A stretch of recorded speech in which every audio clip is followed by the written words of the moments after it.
Tencio. Okay. Yes. Hello, hello. Good morning, sir. Peter Tesha, Manila Standard. Madam. Yes.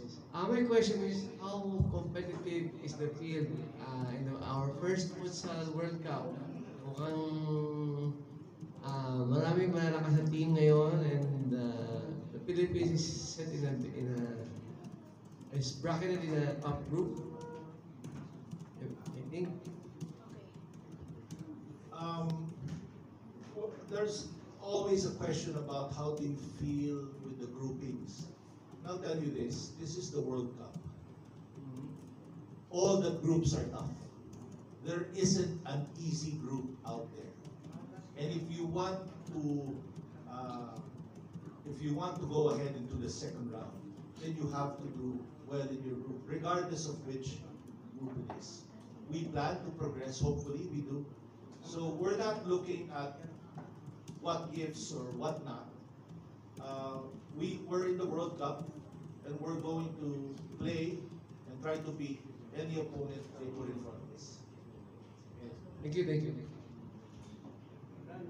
Yes, okay. Lito Oredo. Good morning, Sir Jan, Ma'am Belay. Na-i-announce na po ba natin yung magiging composition ng ating team?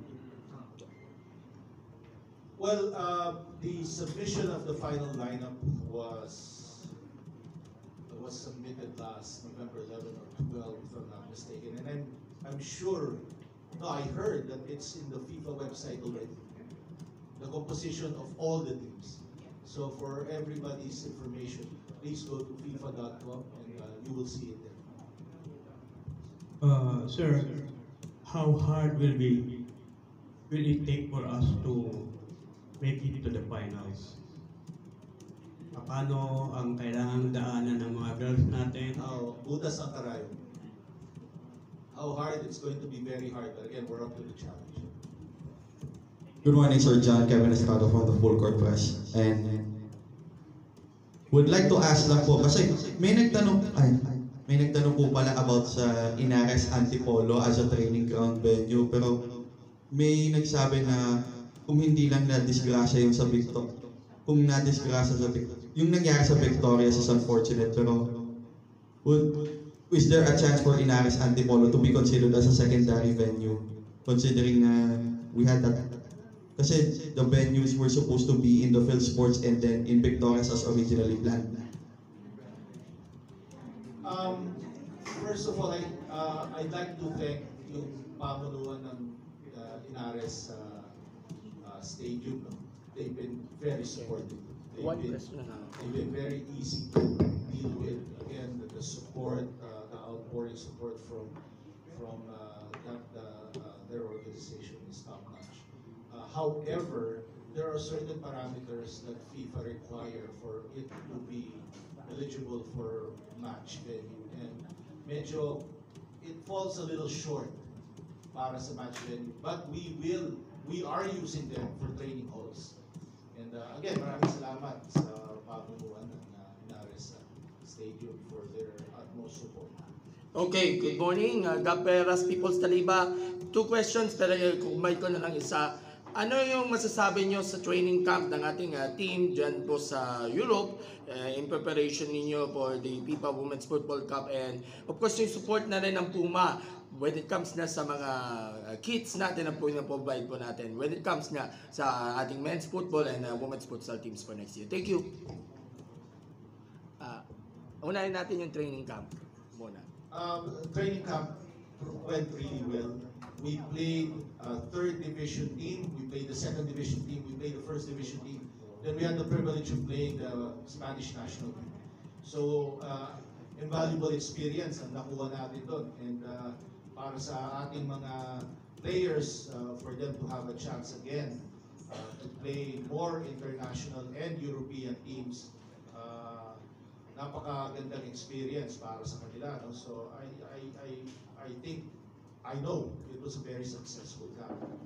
Support ng Puma, outstanding. I'm not sure if you're aware, but the new kits have been launched a few days ago, and I'm very happy to say now, about a year ago, they launched a kit for the men's national team, and it was a very successful campaign for that kit. I think we sold more than we did ever for a national team, and now the new kits has been launched, and this is the kit of the FIFA Futsal Women's World Cup. Make no mistake about that. It will also be used by our men's team, but it's really the World Cup kit. It's really the women's futsal team kit.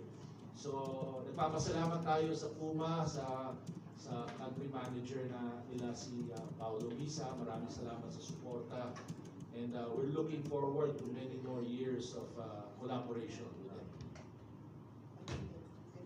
Hello, good morning. Aaron Bayato po from Sports Radio, from the RP2.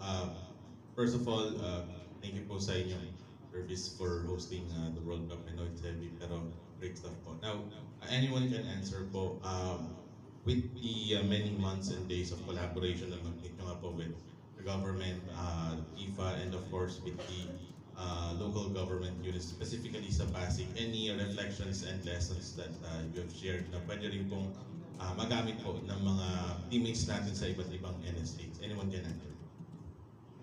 Thank you. Actually, maganda rin po yung naging experience ng local organizing committee to be facing up to the standards that FIFA wants for hosting a World Cup.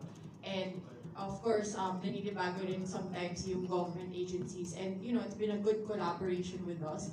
And it's really a good part of legacy, especially with the establishment of the National Sports Tourism Council led by the PSC chairman Patrick Gregorio, no? So because of our learnings, we can really, together at PFF, you know, we can really share a lot of these learnings moving forward so that we can host much more international sporting events. But yes, it's been a really good experience po.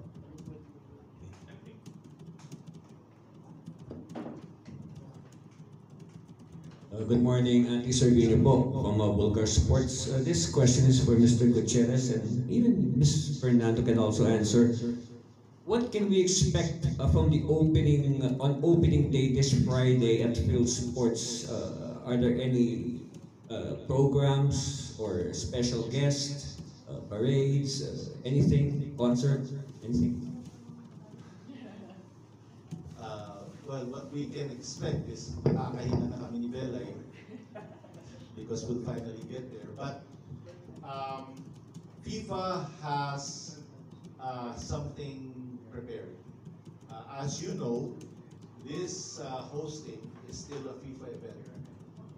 So sila pa rin ang lead dito. No? But yes, we will have entertainment in the opening ceremonies. But I think it's best for everyone. Please join us in the venue itself para makita natin what FIFA has in store for us. Hopefully, you all like it, but I'm sure it will be grand as it will be up to FIFA standards. VIPs, anybody? Any VIPs? Well, we expect a number of our congressmen and senators to attend,